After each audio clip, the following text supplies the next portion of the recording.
Hey, what's up, everyone? This is Jeremy, founder of QuickMail.io, talking And live this from is Amar Switzerland. with. Sorry. Getting overexcited there. Yeah, I don't This know is why. Amar with with ZenMaid. And today we are chatting a little bit about, we wanted to kind of riff, I guess, off of a conversation that came up on our weekly mastermind call that we did yesterday. And that was a little conversation that we got into essentially about how the market, how like the bigger markets are beginning to play a part in kind of the decision making and like the day-to-day sort of like factors that impact our businesses. So essentially, Jeremy was asking that, like if the market is sort of like stagnating and hiring is really difficult as it is right now in the cleaning industry that ZenMaid works with, what are we going to do to continue growing? What are we going to change if the market is quite stagnant? And so, yeah, we just that question had led to an interesting discussion, and we just thought that we would continue that here on the podcast. Yeah, so basically, imagine you're a market that tends to, I don't know, Corona is supposedly temporary, but I'm sure like a lot of industry are going to be changed drastically, or maybe not, but I'm sure you can find one or two niches that's going to be affected for a long time. I don't know, around travel, maybe around whatever, right? And Yeah. so the question is, if you find yourself in an industry that is not necessarily dying, but badly impacted by macroeconomics, well, what do you do? Do you actually stick? Do you change market? Or do you just wait for the weather to pass, stuff like that? Yeah, that's the background, right, of the story. Yeah, yeah. I mean, I think like so many things that we consider and we talk about on this podcast is, it's going to be, it depends, right? It's going to Sure. depend a lot on sort of your situation in the market, how you're doing financially, what sort of runway that you have, right? So, when we had talked about this yesterday, the question was a little bit more direct for like ZenMaid and what ZenMaid's going to do within like the current market. And for me, the answer was, we're just going to stay the course because we don't need the market to turn around in 6 to 12 months. We can stick this out for longer than most of our competition, that in some ways, it being a really tough market for a year or two might really serve ZenMaid in the long run.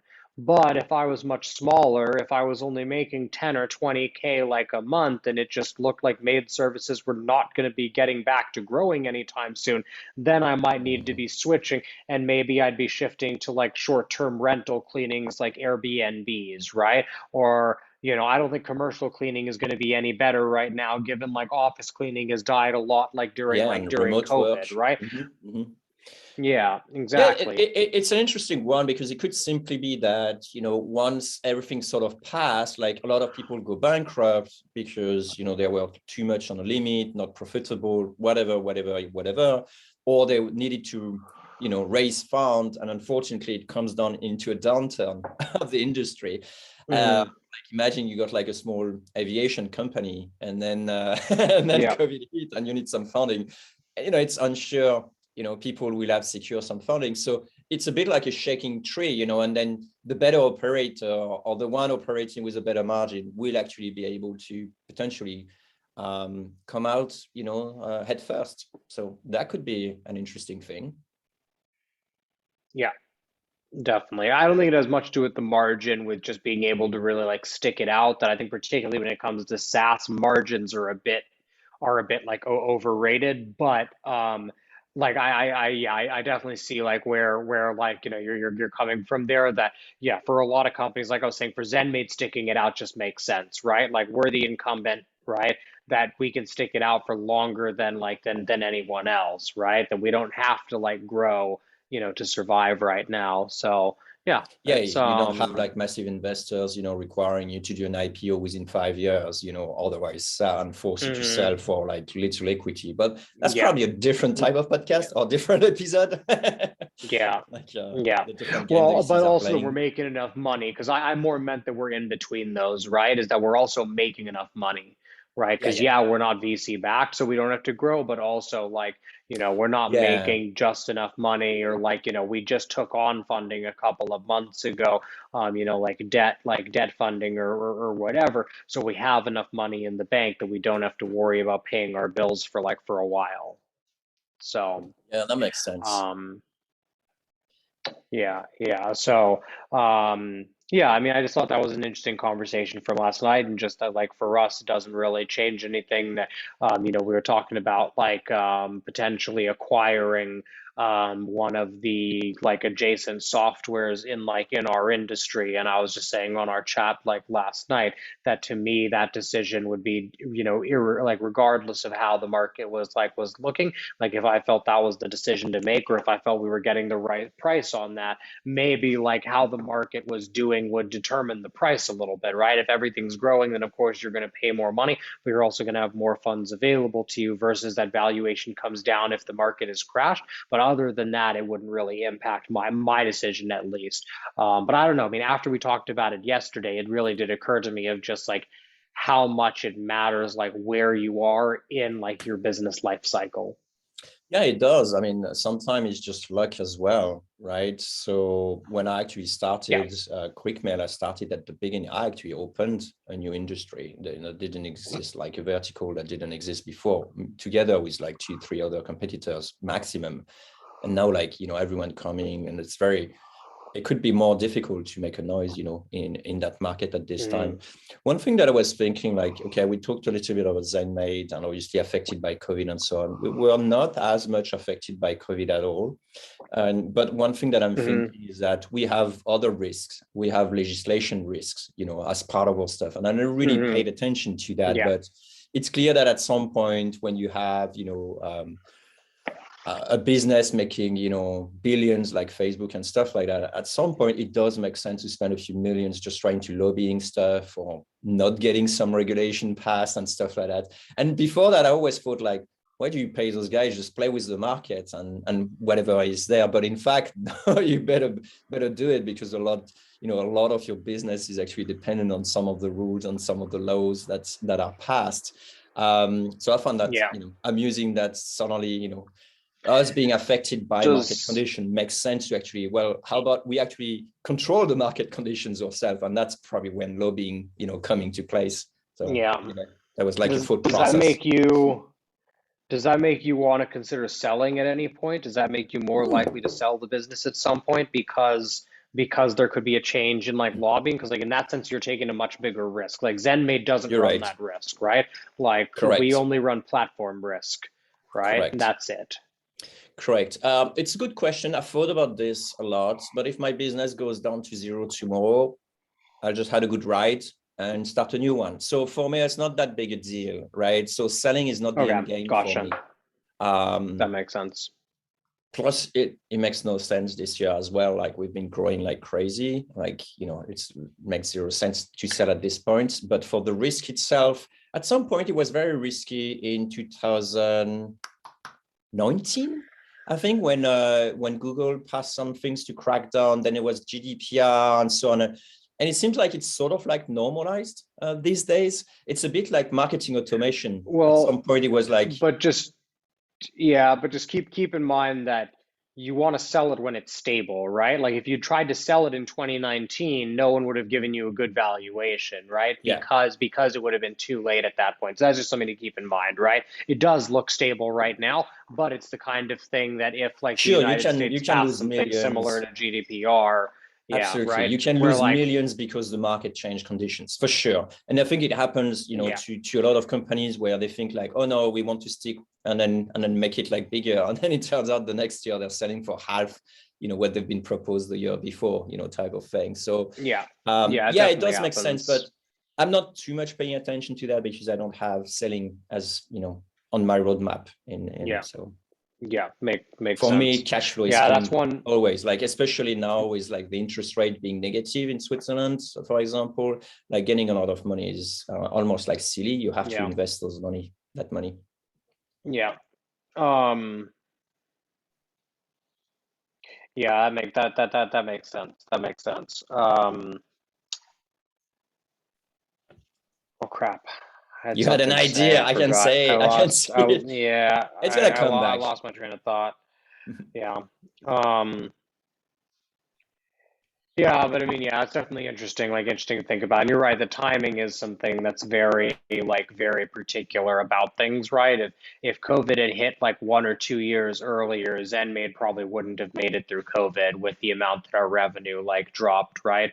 Where like now we were able to comfortably, weather that storm and make our way through it and everything. So. Yeah, I guess all I was going to say is like that's one thing that we lucked our way into as well. Not just the timing with that, but we also like the industry that we ended up being in was very challenging for the first couple of years because it was hard to gain trust in the industry and to get people to pay us money. We did all this work and people were only paying us, 49 to $99 like a year and all of like that stuff.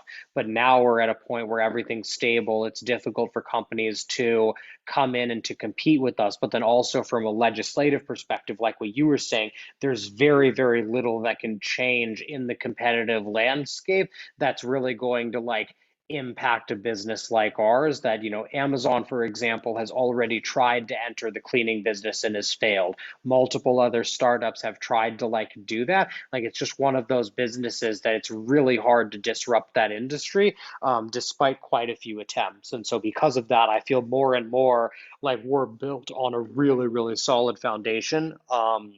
Yeah, I don't know. Like I said, I feel like that's a luck thing. But I wasn't the biggest fan of our industry in terms of like business niches. At the beginning, it seemed like we'd picked the wrong one, and now I'm like, oh, Boring now business it's are really great. nice. Yeah, exactly, It's a exactly. moat in itself. Now that we've been through, now that we've been through all that crap, now I'm just like, oh yeah, like you want to compete with me? Yeah, come on, come catch us. Like you got to go through all that. Yeah, it's what I keep on saying to people starting up. It's like if it's hard, it's also hard for other people, right? So Hmm. yeah, stick along. Exactly. Yeah, so would you recommend like someone starting okay, two possible scenarios. Someone starting a new business, should he pay attention to the market? Someone already in that business, should he pay attention to the market? What would you say? Um, New in the business, I would say pay attention to the market until you identify what your market is, and then ignore the market and just get to work, right? So like pay attention to pick your niche, but then once you picked your niche, just stick on that, right? Yeah, Like you I don't need to agree. worry about changing. That'll lead you astray all the time. And then if you have an established business, then I feel like it's somewhere in between. I feel like, well, actually, yeah, I feel like you got to pay attention to some like macro trends, but also you got to know when to just like keep your head down, right? So for ZenMade, our default is just keep our heads down, right? But I do think that there's a lot of business models where you do need to pay a lot more attention. If you're, I mean, of course, it's a very extreme example, but if you're running a company like Uber, then you need to be paying attention a lot more to the market and to like the changing landscape than something like ZenMade, Of right? course. I mean, it's like, yeah, maybe like, I mean, hell, even like legislation about what defines a contractor versus an employee in the state of California. Yeah, does that have a tiny impact on our business that like a couple of our customers will be inconvenienced? Maybe, but it doesn't really impact our business at all. At Uber, it's massive. Yeah. So, it's all relative. Yeah, plus Uber actually has been pushing this, legislation to sort of like, you Yeah, know, they've written a lot of the come to a legislation. decision. Yeah, exactly. Pushing it. So it's like, Yeah, yeah, I know they tried, for example, in Switzerland, in multiple towns, going illegal until, the people say like, hey, we want them to keep to yeah, stay. And then, because people are elected in theory by the population, then, yeah, they kind of like change the legislation. But it's interesting. It's very interesting. It's yeah, different business model. I probably wouldn't want to do this type of business model. It's too much at the mercy of the market for me, for my taste. yeah, But hey, I choose B2B over yeah. B2C. So. Yeah, definitely. Same here. Same here. It just makes it that much simpler. All right. So yeah, that's it. Yeah, I think that's a solid one. Yeah. Cool. See you on the next one. See you on the next one. See everyone on Twitter. It's just Amar, Jay Chatelain. We'll see you guys on the next one. That's right.